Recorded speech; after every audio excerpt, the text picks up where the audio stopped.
Appreciate you all. I am JB Bryan, the President and Chief Investment Officer at JB Bryan Financial Group, a registered investment advisory firm and the home of AfroEconomics, y'all. I almost forgot about you, Delia. Yes, he did. I almost forgot about you. We have 7,000. No, I shouldn't even say that. I'm under exaggerating. We have almost 8,000 people depending on us sharing this presentation with them on Facebook. Thank you for all your support. You all are fabulous. And I love this discussion. And I really need to make sure that we do this more often. I do one extreme or the other with my economic updates.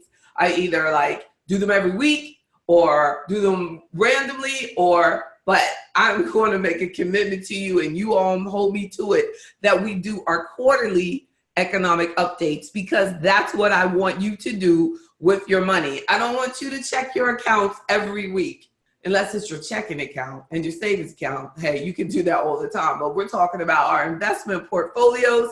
At least every quarter, we want to make sure that you just assess it, look at your deposits, look at where things are going, talk with your investment advisor. If you're an AfroEconomics member, then we're talking about that, and we're developing constantly your investment policy statement. How are you? How are you, Miss Grant? Yes, indeed. And then look, Miss Bolden, you should say Bolden, so then there won't be confusing, because there's two people with your maiden name. Yeah. And then how are you, Mr. Martin? Miss Wanzer, it's good to see you. Yes, indeed. Fabulous things happening for you, my sister. Miss Wanzer, keep doing it. You are AfroEconomics. Miss Perkins, our new retiree. Yes, indeed. Mr. Lewis was representing on Monday night for our Today's Black Man and His Money. You gotta see that video. Go to the YouTube channel and make sure you check it out. We had a round table of brothers sharing their experiences. How are you, Miss Robinson, Miss Thompson, and Mr. Thompson? Uh-oh, the family that registers together stays together. AfroEconomics builds families. Seriously, we do. How are you, Mr. Stovall, Ms. Brown? Good to see you. I haven't seen you in a minute. Ms. Crockett, yes, it is great to see your name. What you been doing? Ms. Hargrove, I think I'm gonna see you next week. Mr. Jefferson, thank you. I really appreciate you. And Ms. Wright, how are you? Uh-oh, Ms. Tidewater. Yes, I'm glad. How is everybody in the Wright family doing tonight? Make sure you turn the volume up. Make everybody listen to me. Hi, Ms. Harris. How are you, Ms. Davis? My favorite RNNN.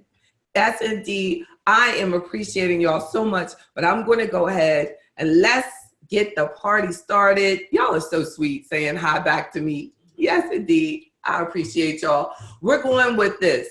Our AfroEconomic update. This is June 19th.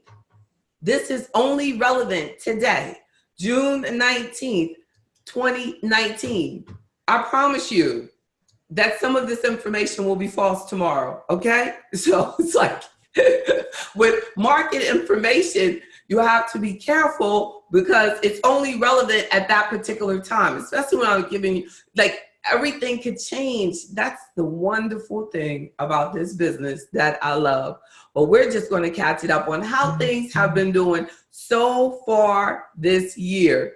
If we think about it, I know you've seen a lot of news about the U.S., and you may not have, and that we've been going through this thing with China, disputing all these issues about trade with China. And because of that, it has been used as one of the reasons why our stock market was struggling during May. We're looking better this month. We don't know how it's going to end. And then it just, because of all those discussions from Washington with China and what they're going to do and what's going to happen, well, we saw some losses in May. But, you know, you're going to continue to have political pressure when you're dealing with your investment markets since forever until I'm gone and beyond. Let's also look at mortgage rates reached year-to-date lows. Mortgage interest rates are down. So if you're talking about refinancing or something like that, and they're telling you that the rates went up, you might want to look farther into that. The latest data shows that home sales are weak.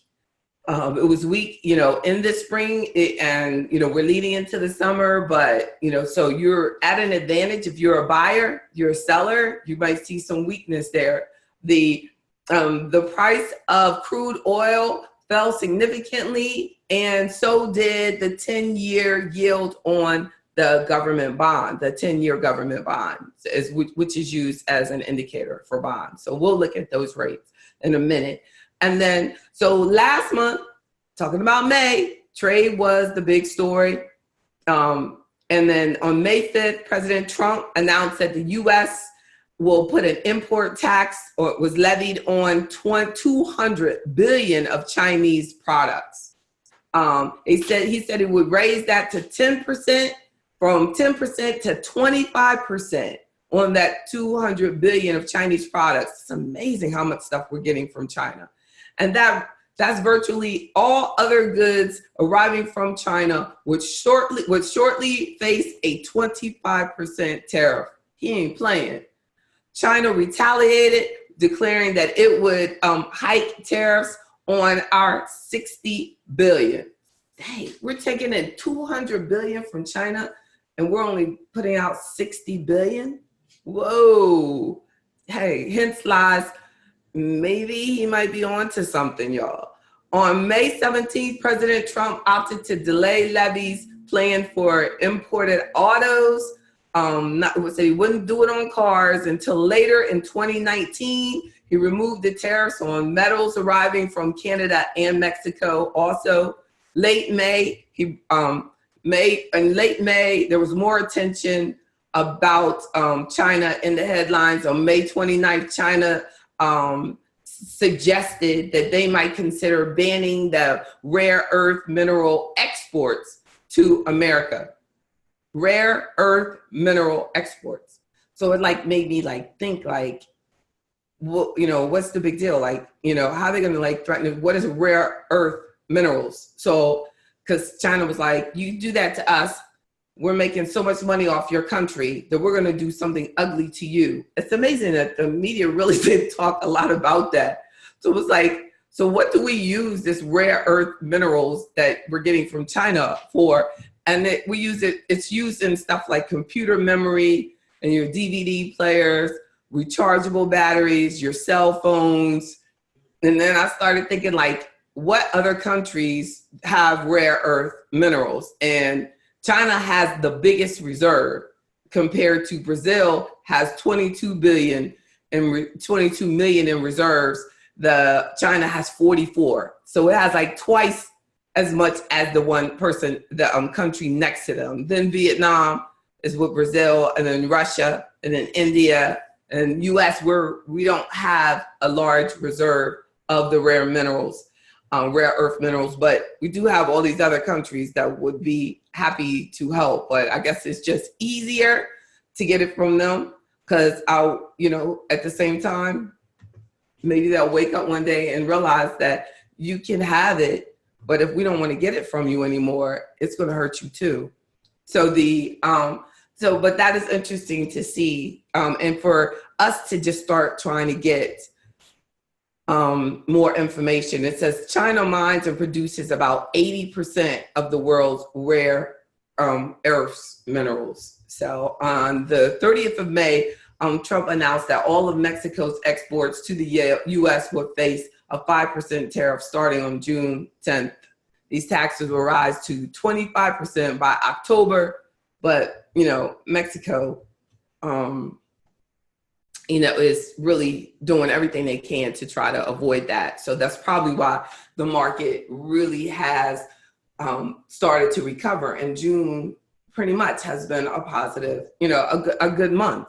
And then even if you look at it historically, even though historical information is no guarantee of what the future is, that is like always the disclaimer in all of our financial information. Like just because it did it then doesn't mean it will do it now. But there have been, if you look at it historically and somebody did the research, that there only been like a few times where May has been a bad month like we had.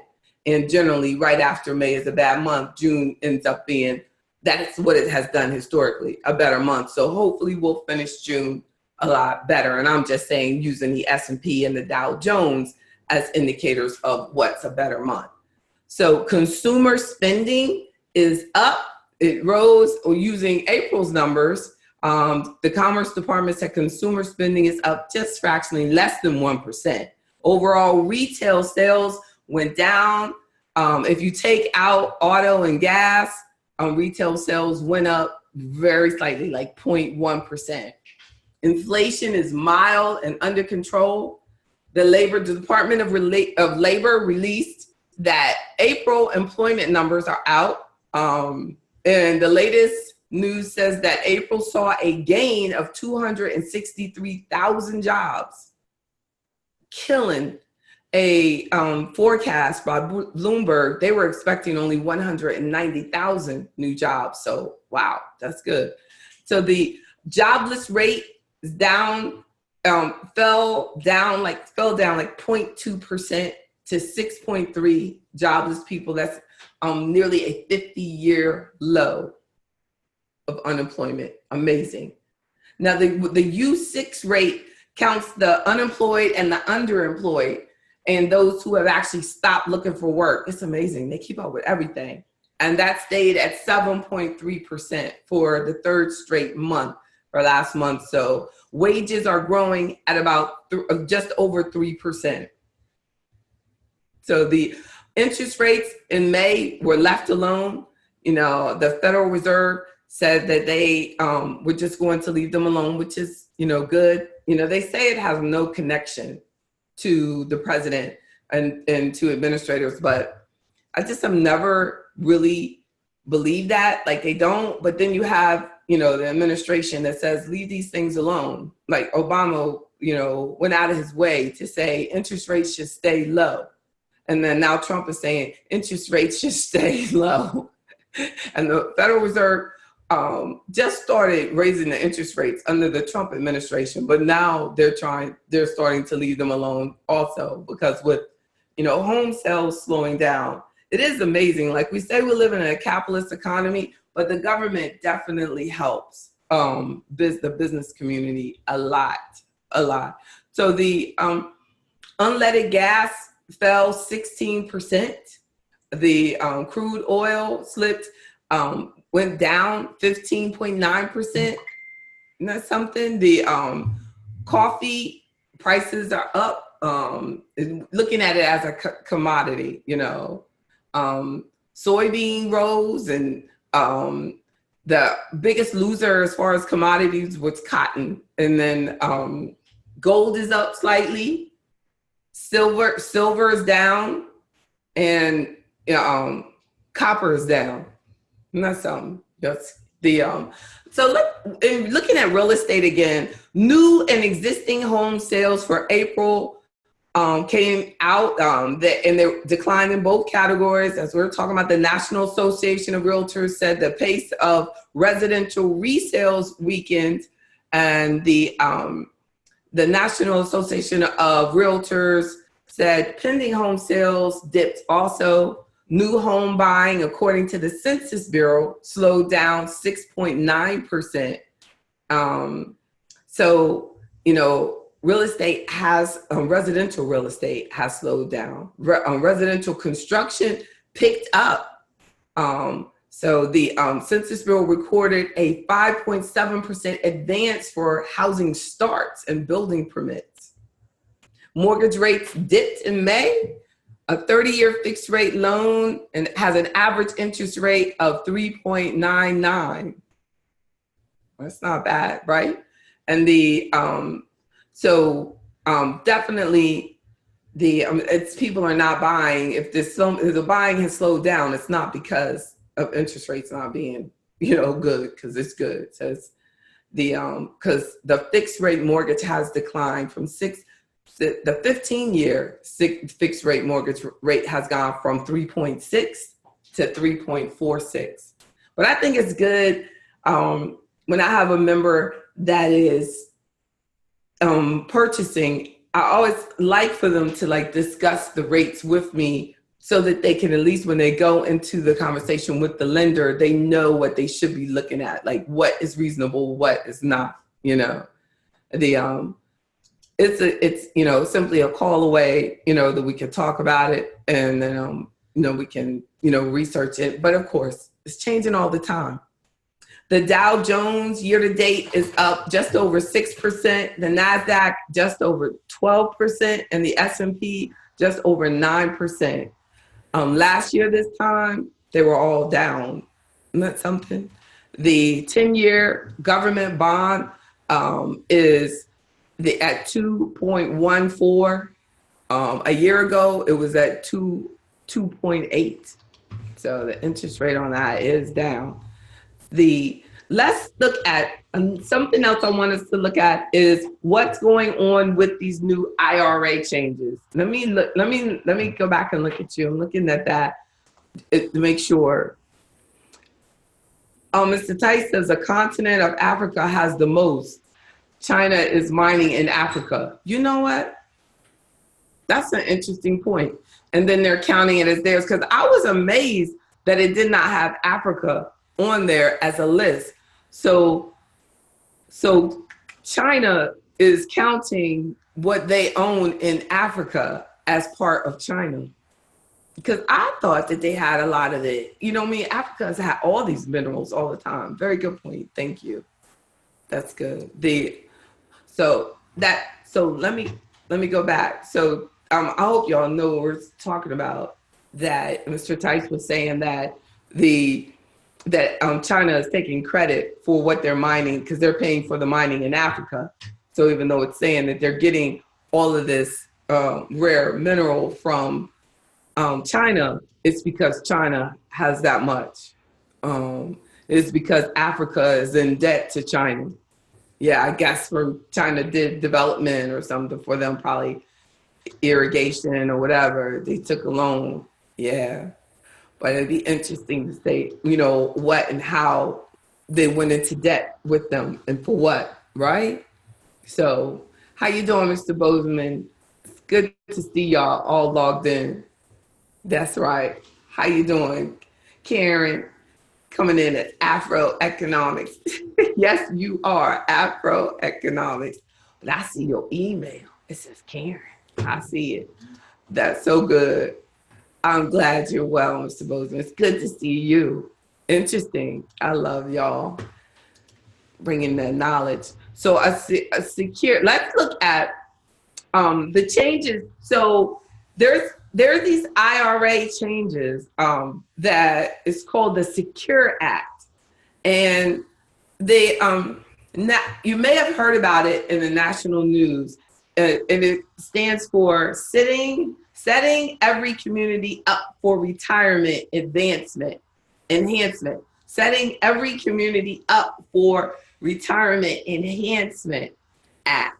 And it's secure. So we're starting with the setting every community up for retirement enhancement. And that's something, but so the Secure Act, I always want to know where did it come from? So I had to check and what is that for? So it cleared the House, but now it's with the Senate. And it didn't pass through the Senate unanimously. So now they're saying that it was probably going to go through different committees and stuff like that. So but this is interesting, and I want you to know about this because it's going to come through. It just might have some slight changes in it, but this is going to come through. So it changes. Let's look at exactly what it changes. So the 70.5 rule that we have, where currently you have to start withdrawing money out of your IRAs when you're 70 and a half. Well, under this Secure Act, that will no longer exist. This differs from the Roth IRA, where you allows you to make contributions to it. And I want to keep this real simple for you. So with the 70 and a half, it will change to 72, where you have to take the withdrawal out theoretically if this goes through. But also, after 70 and a half, you cannot contribute to a traditional IRA. So currently, people older than 70 and a half must start taking their withdrawals out of their traditional IRAs, but not with the Roth IRA, where you can contribute to it at any age, and it allows you to make contributions to them longer. So under this new Secure Act, you can make savings easier for you as you get older, because you could still actually, depending on your income, you can do your 401k and still do your IRA contributions under this new law. So the age at which you must take the required, which is a totally different issue, the required minimum distributions would also change. So I'm telling you that you will not, if you are still working, if you're still working under this new rule, you will be able to still do the traditional IRA, where now you could only do the Roth IRA. And then also they want to change the required minimum distribution, which is a good thing. I have a lot of clients who get mad about this. So currently, if you have your IRA, you must start taking the required minimum distributions when you reach age 70 and a half. Under this new law, you wouldn't need to start the required minimum distribution until age 72. I'm just trying to make sure that I make this as clear as possible. So it allows you to, because a lot of people are working, like 70 is not old. And I have a lot of people who are in their 70s that are still working, and they have to take it out at 70 or 70. So being able to wait until 72 for that mandatory required minimum distribution is a blessing. Because when you have to take it out and you're like, what do I do with it now? Because I don't need this. You know, I love that question, because I always have something else to do with it, right? But for the person who had to pay taxes on that, because they turned 70 and a half, it's a challenging situation.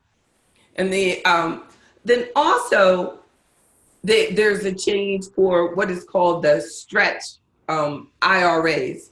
And that's for a person who inherits an IRA, but they're not a spouse. So a non-spousal beneficiary of an IRA will be required to take out the money from that IRA within a maximum of 10 years. So they can withdraw they can avoid the withdrawals, but they have up to 10 years, and that's the maximum. They're gonna have to take the money out if they are not the spouse. So now if your children inherit your IRA, they can stretch it out. They can stretch it out now over their lifetime. But under the new law, if you leave a traditional IRA or a retirement plan to a beneficiary other than your spouse, they can defer taking the money out, but only for up to 10 years max. So this is all contingent on if these things go through. By the time it finishes the Senate, it might say, no, you don't get 10 years. You got to take it out in 5 years. See, the thing for them is, I'm going to give you that extra year for the 70 and a half. So I'm going to give you a year or extra year and a half, for not taking that required minimum distribution for you. But your beneficiary, we want that tax money from them.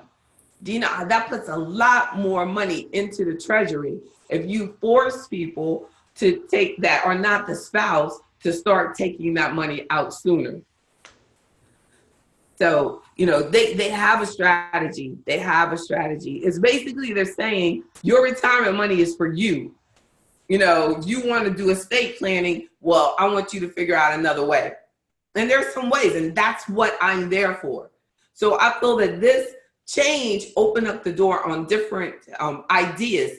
Just say a person said, well, what should I do now? Because I don't want my my non-spousal, say you're not married, but you want to give all your money to your boyfriend or girlfriend upon your death. So and you don't want them to incur all those taxes, you can take the money out or extra money out, and we can use like a life insurance policy to pay out the lump sum, you know, and they'll be able to avoid the taxation that way. No, so because the money paid from the life insurance, you know, that's not a taxable event. The money you get from life insurance, money you get out of the IRA is taxable income theoretically. So, but that's what I do. That's what makes the membership really benefit when we're talking about strategies. That's the difference between somebody just selling you something and the difference with being in comprehensive financial planning with AfroEconomics. So it's my job to say, okay, this is coming down the road. I got to start thinking about different strategies on how we can maximize these new Secure Act that most likely is going to happen. So let's make sure that we talk. Let's make sure I will watch this closely for you. This is my job. And if you have any questions, don't hesitate to talk to me. Thank you. I hope that you really enjoyed this AfroEconomic update. I hope you enjoy just these thoughts, our thoughts of what we should be thinking about. Is like what's coming next, what's coming down the road, possibly how it can impact you. We're gonna have to do some better retirement planning and continue to focus on taxes like we always do. I'm JB Bryan, and that's AfroEconomics. Thank you, Mr. Bozeman. Oh, thank you, thank you, thank you, thank you. Thank you so much for hanging out, Mr. Martin, to the Clintons, to Ms. Wanzer, Mr. Lewis, to Mr. Mike, yes, indeed. Maurice, Ms. Davis, Dr. A, Mr. Tice, Craig, Ms. Wright, Ms. Moyer, y'all so good. Barbara, Mr. Bozeman, Andrea. Don't forget the members only meeting. Y'all be slacking off on Fridays because it's summertime. Friday morning, last Friday was me and Andrea, but we got it in. We got it in. Come on, y'all. I'm gonna apply more pressure. I'm not letting out, just so you know. Just so you know. I'm gonna start doing 2 meetings a week. Y'all don't try not to show up on me. Won't I tell you? Tell them. Y'all. Love y'all. Happy Juneteenth. When you in AfroEconomics, I tell you, we had it back then. They would have known that slavery was over. I know that. Stay informed. Stay empowered.